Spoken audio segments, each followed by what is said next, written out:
मैं वीना कपिल ज्योतिष query channel पर आपका हार्दिक स्वागत करती हूँ। साथियों, आज हम रवि पुष्य योग पर चर्चा करेंगे। 27 नक्षत्रों में 8वें स्थान पर पुष्य नक्षत्र आता है।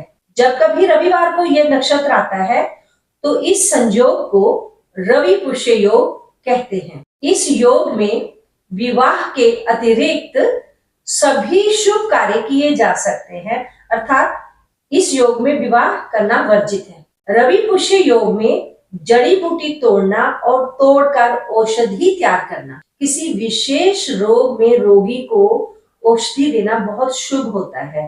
इस समय के दौरान जंत्र मंत्र तंत्र आदि प्रयोग में भी ये योग विशेष शुभ होता है। ध्यान रहे, विवाह, मुंडन, गृह निर्माण, गृह प्रवेश आदि ऐसे कार्य हैं जिन्हें निर्धारित मुहूर्त में ही करना चाहिए। पुष्य नक्षत्र हर 27 दिन में एक बार आता है, किंतु कभी कभी कुदरत हमें कुछ विशेष मौके देती है जिसमें पूजा अर्चना, जंत्र सिद्धि इत्यादि करके हम आर्थिक समृद्धि और सभी कार्यों को अपने अनुकूल बना सकते हैं। ये समय सिद्धि कारक योग का है।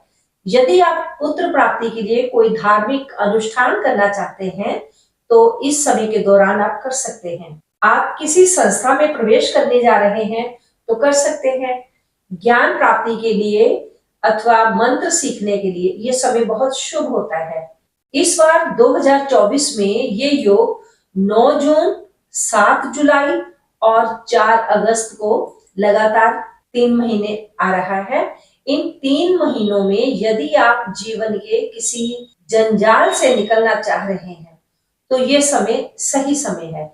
इस योग में प्रयत्न करें, मंत्रों की सिद्धि तुरंत होगी और लगातार आने वाले रवि पुष्य योग में आप विभिन्न कार्यों को सिद्ध कर पाएंगे। 9 जून 2024 को बनने वाले योग में आप अपना रुका हुआ पैसा, चाहे वो किसी भी कारण से कहीं फंस गया होगा, आप उसे वापस प्राप्त कर सकते हैं।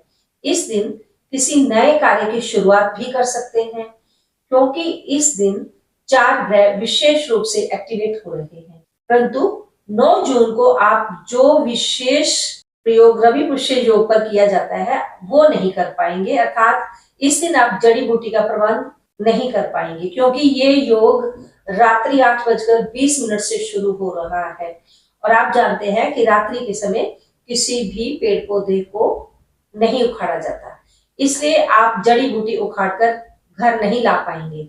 बाकी सभी शुभ कार्य आप कर सकते हैं। 7 जुलाई को आने वाले रवि पुष्य योग पर आप जड़ी बूटी प्राप्त कर सकते हैं।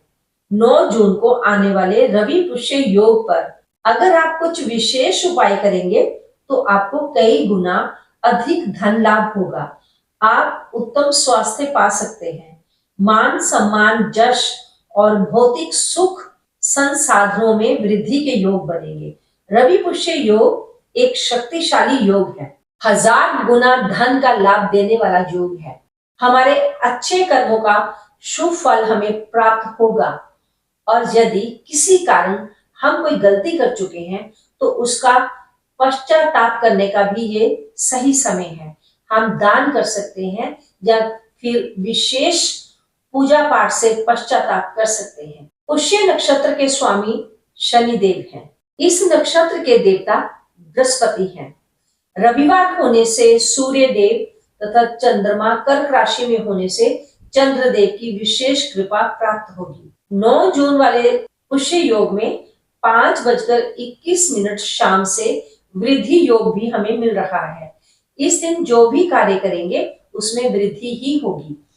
किंतु 7 जुलाई 2024 को मिलने वाला रवि पुष्य योग सबसे बेहतरीन योग है, क्योंकि इस दिन तृतीया तिथि का योग भी है। रविवार और तृतीया तिथि होने से जया तिथि बनती है। जया अर्थात जय, हमारी विक्ट्री, हमारी विजय। इस दिन हर्षण योग भी है। हर्षण अर्थात हर्ष उल्लास।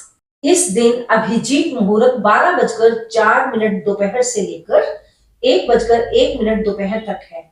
जब कोई भी मुहूर्त ना मिले तो सबसे शुद्ध और पवित्र मुहूर्त अभिजीत मुहूर्त होता है। इस शुभ मुहूर्त के समय हमें रवि पुष्य योग भी मिल रहा है। इसके अतिरिक्त सर्वार्थ सिद्धि योग भी है, जो कि पूरा दिन और रात रहने वाला है।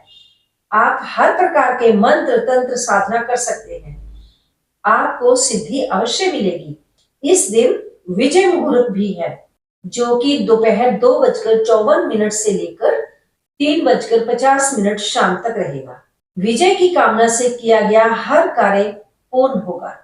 इस दिन रविवार है और चंद्रमा कर्क राशि में है। चंद्र और सूर्य दोनों ही राजसी ग्रह हैं। मोरोवर इस दिन रवि पुष्य योग पूरा दिन और पूरी रात्रि रहने वाला है। इस दिन आप किसी भी प्रकार की जड़ी बूटी को लाकर रोग का उपचार कर सकते हैं। रवि पुष्य योग में जड़ी बूटी तोड़ना और तोड़कर उससे औषधि तैयार करना, फिर किसी विशेष रोग में रोगी को वह औषधि देना बहुत शुभ होता है। इसी तरह 4 अगस्त 2024 को भी रवि पुष्य योग है।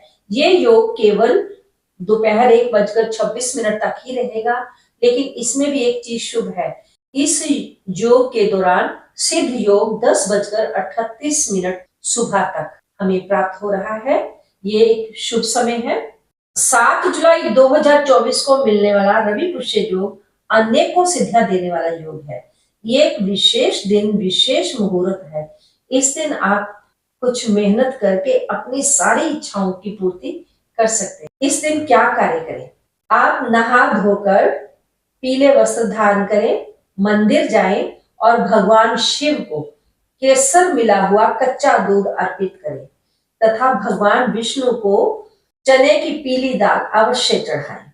धन वृद्धि के लिए आप अपने घर के पूजा स्थल में एक दक्षिणावर्ती शंख को चावल में स्थापित करें। शनिदेव की कृपा पाने के लिए इस दिन आपको किसी गरीब असहाय की मदद अवश्य करनी होगी। बृहस्पति की धातु सोना और पीतल है और चंद्र की धातु चांदी है और शनि की धातु लोहा या स्टील है और दक्षिणावर्ती शंख मां लक्ष्मी का प्रतीक चिन्ह है। आप अपनी आर्थिक स्थिति अनुसार थोड़ी मात्रा में ही सही इन धातुओं का संग्रह करें। यदि आप वाहन की सुरक्षा चाहते हैं या इस दिन आपने नया वाहन खरीदा है, तो आप 8 छुआरे लेकर उसे लाल कपड़े में बांध लें और उस पोटली को वाहन के अंदर रखें। यदि आप धन वृद्धि चाहते हैं, तो आप पंसारी की दुकान से शंख पुष्पी की जड़ अथवा बहेड़े की जड़, दोनों में से कोई एक जड़ लानी है। चाहे आप शंख पुष्पी की जड़ ले आइए, चाहे आप बहेड़े की जड़, उसे लाकर किसी लकड़ी की सहायता से छोटी सी उसे काट ले और 108 बार गायत्री मंत्र पढ़ें। फिर उस जड़ को छोटी सी चांदी की डिबिया में रख ले और इस चांदी की डिबिया को आप उस स्थान में रखें जहां पर आपका धन रहता है। अगर धन नहीं रखते हैं तो आपकी बैंक की पासबुक तो होगी ना, वहीं पर रख लीजिए। आज के लिए बस इतना ही। मिलती हूँ किसी नई जानकारी के साथ। तब तक आप अपना ध्यान रखें, स्वस्थ रहें, मस्त रहें, खुश रहें। ओम नमः शिवाय।